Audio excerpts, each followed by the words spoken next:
going to just go over a few of the principles and show you how this can literally change your mind. And when you change your mind, you change your life. All right? So give me a thumbs up or a 1 if you are interested in hearing some incredible truths about your life and how it can change. Oh my God, Sarah, good to see you, my friend. Everyone's here. Hi, Julie. Good. All right. Everybody's here. Hi, Sarah. Okay, everyone take a big deep breath. I miss you too. Okay. One of the things about A Course in Miracles is it can be very confusing sometimes.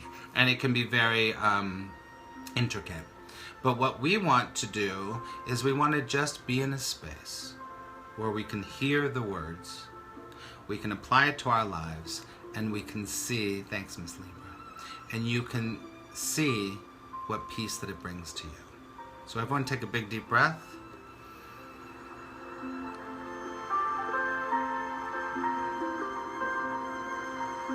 Center yourself. And just allow yourself to hear and receive what this work is going to help you to do today. Okay. Amen. Okay. Thank you, Sarah. Sarah's one of my wonderful, incredible friends that became a friend because I helped her in her life and her family. So good.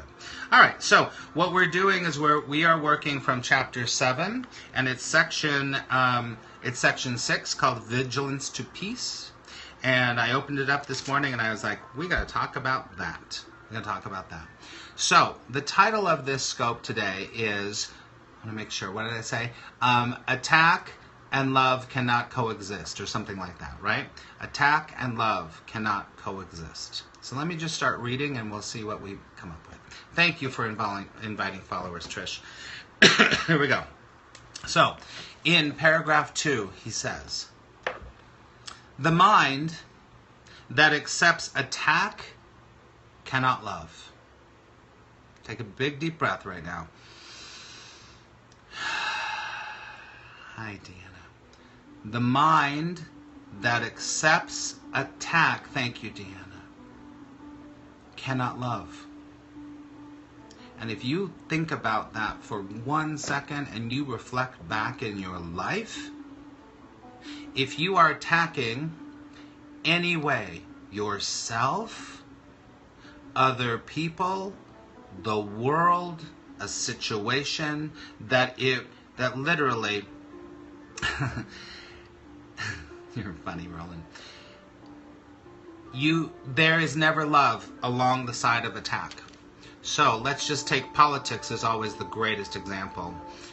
I think politics is a great game. It's like watching sports for me, right? So you see politics and it always comes back to, I'm right, they're wrong. So I need to attack them for their point of view. It hasn't always been like that. But I need to be like, I'm going to attack them. I'm going to make sure that I get my group together and we make sure, hi Mama Panda, that they're wrong and that we're right. And that situation's wrong and I'm right. Right? Does that make sense, everyone? So politics is a really, really good way to look at this. So, the mind that accepts attack in that moment, think about this.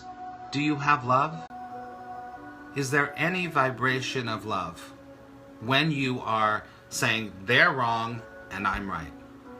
Honestly, hi Anna Marie.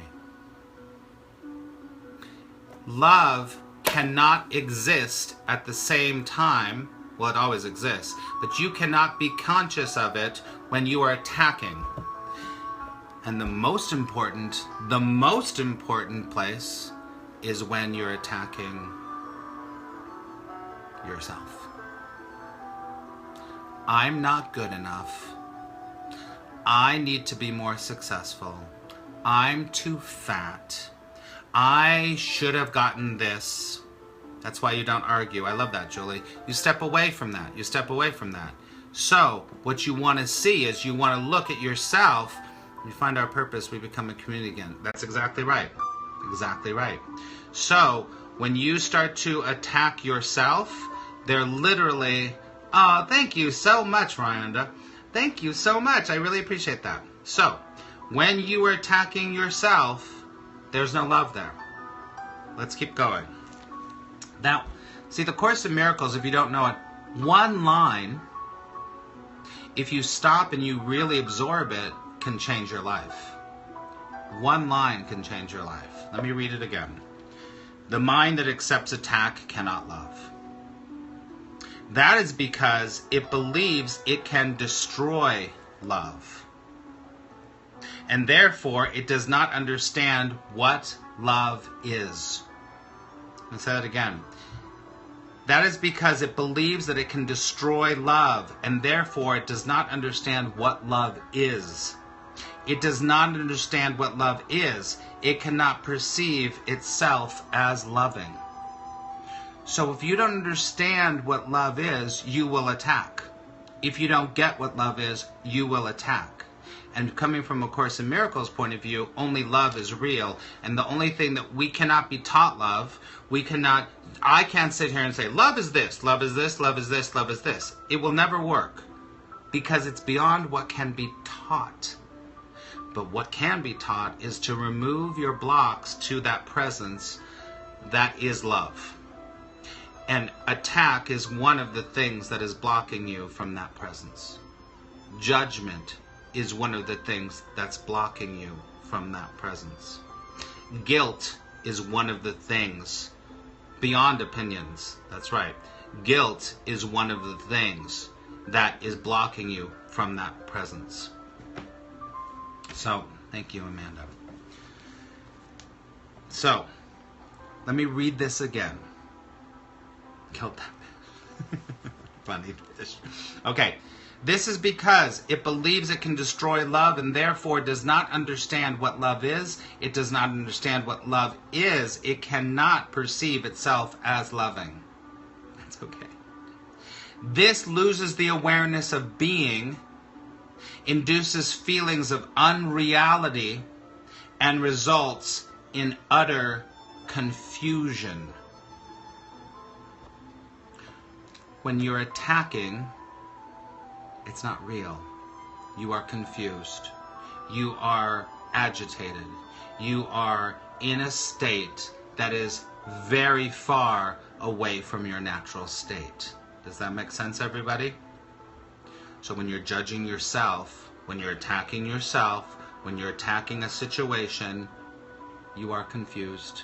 And from another word that the Course in Miracles would say is, you're insane. You're literally insane. You're not in your right mind. You're not in your right mind. Right? Your thinking has done this. So he says, in this state of confusion, in this state of utter confusion and unreality, he says, your thinking has done this because, now listen very carefully to this. This is really important. Your thinking has done this because of its power. But your thinking can also save you from this because its power is not your part. Let me say this again.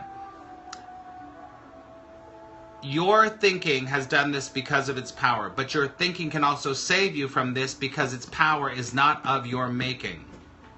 Is not of your making. Your ability to direct your thinking as you choose is part of its power. That is a huge line. Your ability to direct your thinking as you choose is part of its power. Okay? Thank you so much, Amanda. So which way are you directing your thinking? Which way are you directing your thinking? You have to ask yourself that. Because as Jesus says in A Course in Miracles, you can do every miracle that I can do and more, but the problem is you have an undisciplined mind, and when you have an undisciplined mind, you have chaos in your life, and when you have chaos in your life, you have negative results, and when you have negative results, you feel like shit, and when you feel like shit, you don't know your purpose, and when you don't know your purpose, you think you are not what you are, which is love. Do you get it? Take a deep breath, everyone. Thanks for saying that, Amanda. All this is trying to do is help you to reunite yourself to what you truly are. And that's all you need to do.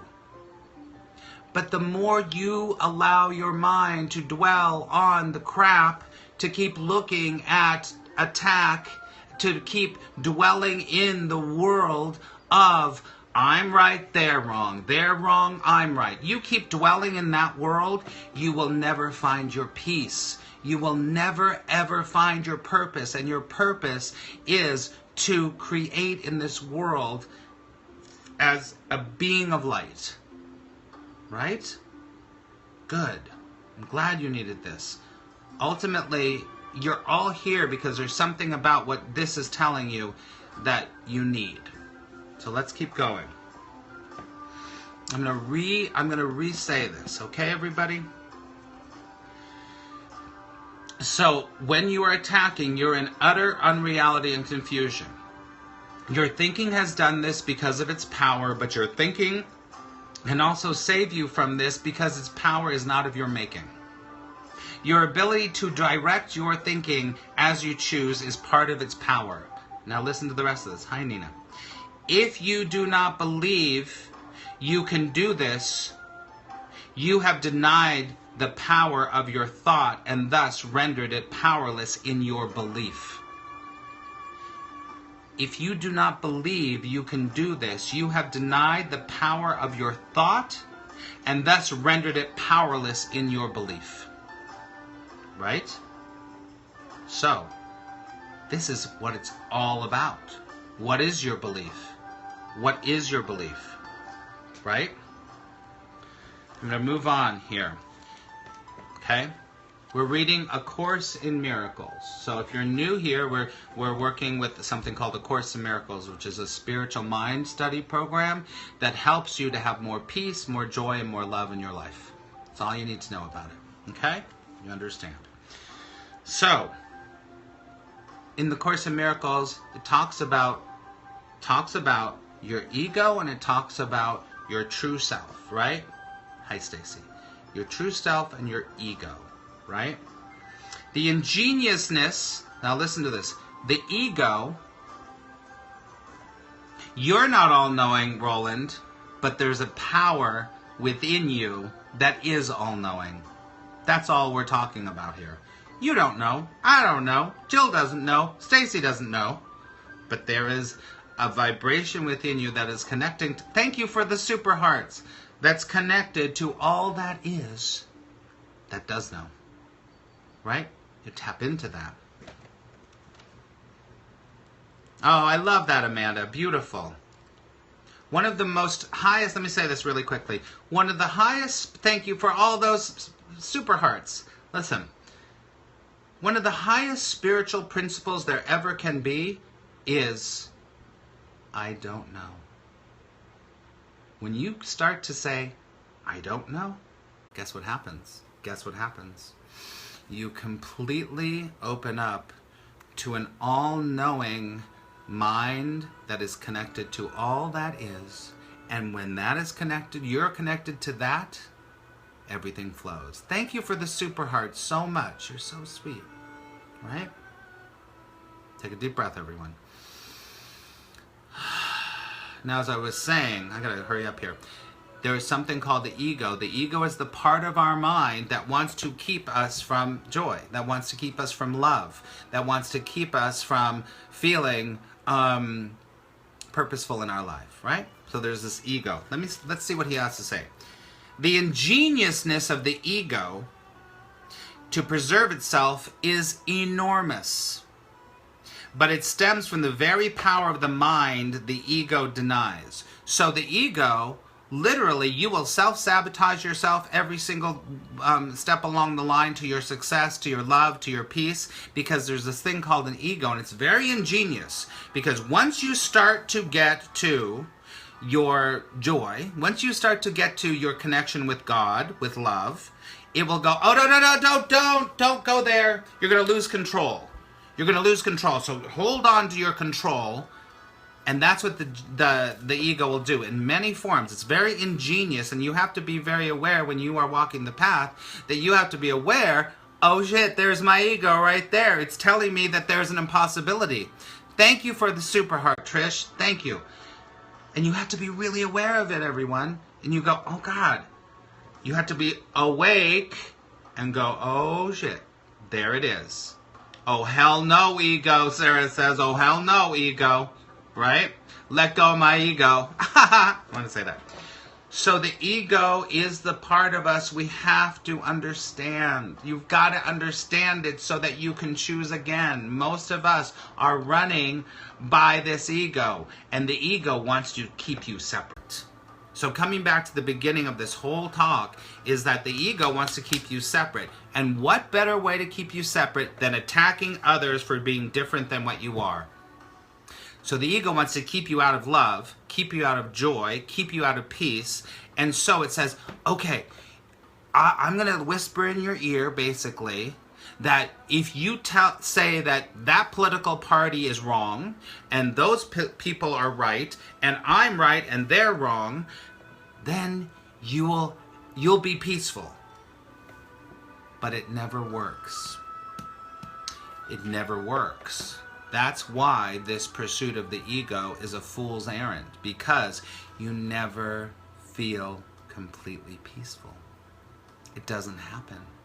Because it's always this thing, and it's insidious. And when you start to do this work, it's my acting. When you start to do this work, you start to be aware of it. That's exactly right, Amanda. We are the world. We literally are the world, and we're all connected to each other. So when we do it for ourselves, we are doing it for our brothers and sisters in the world, right? Take a deep breath, everyone.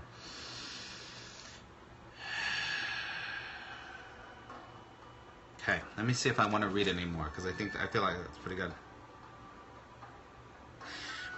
The ego attacks what is preserving it, which must result in extreme anxiety, right? Right? So that's exactly right. Religion is bad. I'm good. I'm better because I'm not religious. That's what happened. That's exactly right. I want to say that. That's really good that you just... This work asks you to really look at your life. Because if you are on a spiritual path or on a path of awakening on any level, you will tend to, the ego will use your spirituality to keep separating you. Oh, they're not good enough. I'm on the path, but they're not. Oh, poor them. Or if they just read the Course in Miracles, they would be okay. That's the same thing. That's how the puzzle works. I love that. That's how the puzzle works. Do you see that, everyone? So it's like, oh, well, I meditate 10 hours a day. You know where you see it a lot?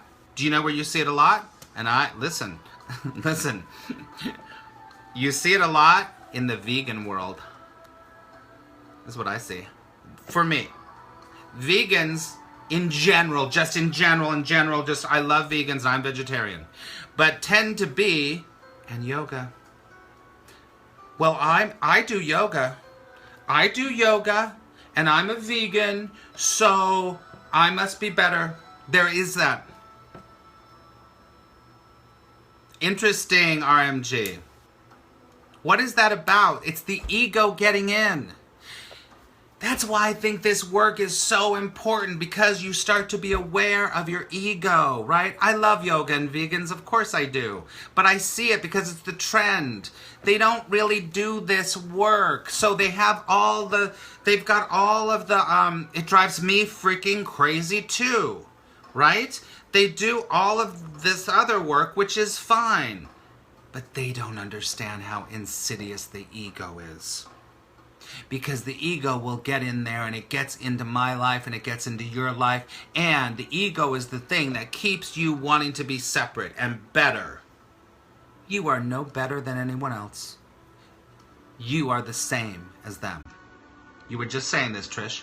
Certified teacher who has been off the mat. Definitely want to go. Yes. Yeah, I know, right? It's the same thing. Listen, it's another cult for the ego to enjoy. That's so true. And the ego is tricky and sneaky and it's insidious. And if there's anything, if you follow me, if you take my courses, you work with me, I want you to really get this. You're being aware of when that ego comes in and then going, I'm not doing that. I will not do that now. Thank you for the super hearts. Interesting. So listen, everybody, of all of this that we're talking about, I'm glad, Aaron, good. Of all this that we're talking about, just remember,